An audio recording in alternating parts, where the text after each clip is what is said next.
there's one thing we can do to improve the quality of our life. Make us happier, healthier. Make people around us happier and healthier.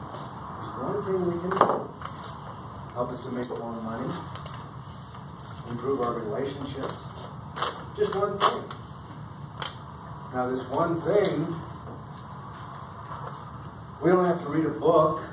Doesn't take training. Doesn't cost any money. But this one thing will make us better and everybody around us.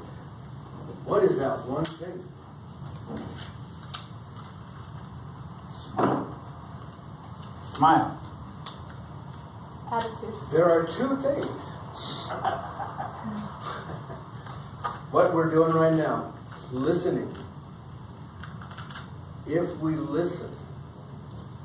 I remember reading a guy named Carl Rogers, one of the most famous psychologists of the 20th century, Carl Rogers.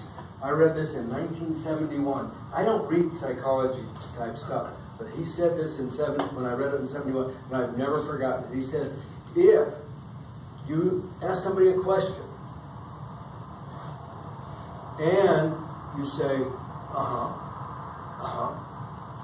oh really? They keep talking. And if you keep saying, oh really? They keep talking. And if you keep doing that for 90 seconds, do you know what they will say? You listen. They will say anything and everything. They will give up secrets. They will stuff up. Well, you bring up a good point, Ron. When we're listening, we're giving a hidden message. What is the hidden message that we're giving as we're listening to somebody? Respect, and we care. We care.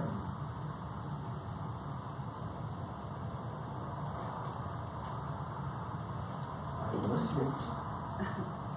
What we're really doing is active listening. In other words, we're involved, we're engaged in what they're saying.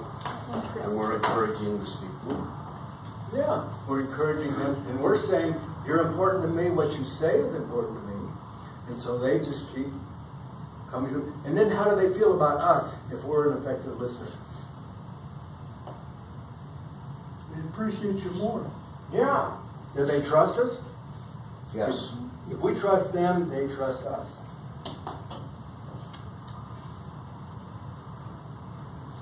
I have 5 kids, 19 grandkids. But that's subject to occasional adjustments for 19 grandkids. When my 2 youngest daughters were 17, that was the magic number. They threw out everything that was in the home evening manual and went off and did their own thing. They got into a lot of bad stuff. Now, I was the wise, experienced adult. And so I lectured them.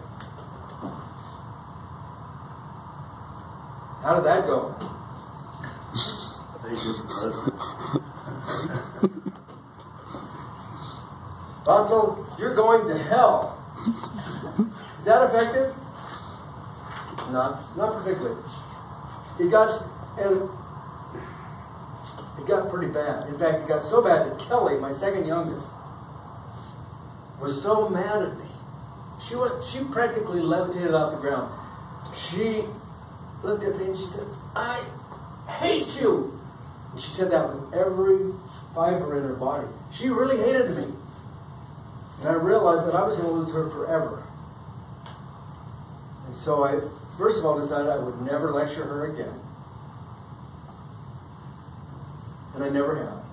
But now she wasn't going to ever talk to me again, so what do I do? And what I did was I had a strategy that if she came into the room and she said anything, I would repeat back. She would say, oh, it's raining outside. And I said, oh, yeah. I put my paper down. It's raining. It's Friday. Oh, yeah, Kelly, it's Friday. Took about a year. And then she was talking to me. Now we're best buds. I get along with all my kids. I don't lecture them anymore. And I'm really blessed. I get along with all of them. And with their grandkids. And the key is listening. Now, how can we improve ourselves by listening in business? You can understand the requirement of the client better. Yeah. Now, if somebody complains, say Warren says, I don't like the way you clean the carpet. I can get really defensive. Well, what do you mean? I worked very hard at that. How effective is that?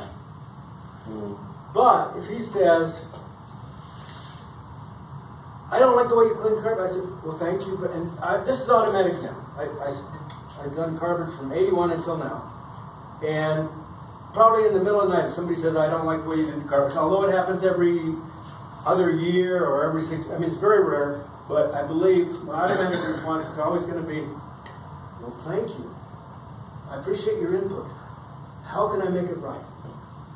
Now, Warren, if you're mad at me about the carpet cleaning, and I agree with you, and I'm listening, what happens to all that venom? It gets dissipated. And then after it's all spewed out, then what? Then you start over. And then, will you listen to me then? Yeah. Sure. Well, the last I had this, it was very mild, but about 6 months ago, one of my old customers, she said, well, yeah, it's about that time, but I like the way you cleaned it the first time, but I didn't like it the second time. It got dirty faster. And so my automatic response was, okay, thank you. This is very helpful. Why don't we try this? I'll come by again, we'll do it. I'll go over through everything 3 or 4 times. And then, I'll call you back in a week. If everything's hunky-dory, fine. Otherwise, I'll give you back all your money. So, I'm kind of in the doghouse if somebody's not happy. But I've got a second chance to succeed if I look at it the proper way. If I'm not defensive, but if I'm trying to learn, then thinking, well, maybe this guy is good. He's willing to do better. Anyway, so I went back, cleaned her carpet, called back a week later. Everything's beautiful. She's going to be my customer for life. Because I listen. Now, here's the trick. This will improve your life. This will improve the life of your relationships, your business. Listen, listen, listen. Talk. Listen, listen, listen. Talk. Listen, listen, listen. Talk. You will be successful. People will like you. They will trust you. You will make more money. You will have more friends. You will have a better relationship with your family. And you will be happier. Listen. Mr. Toastmaster.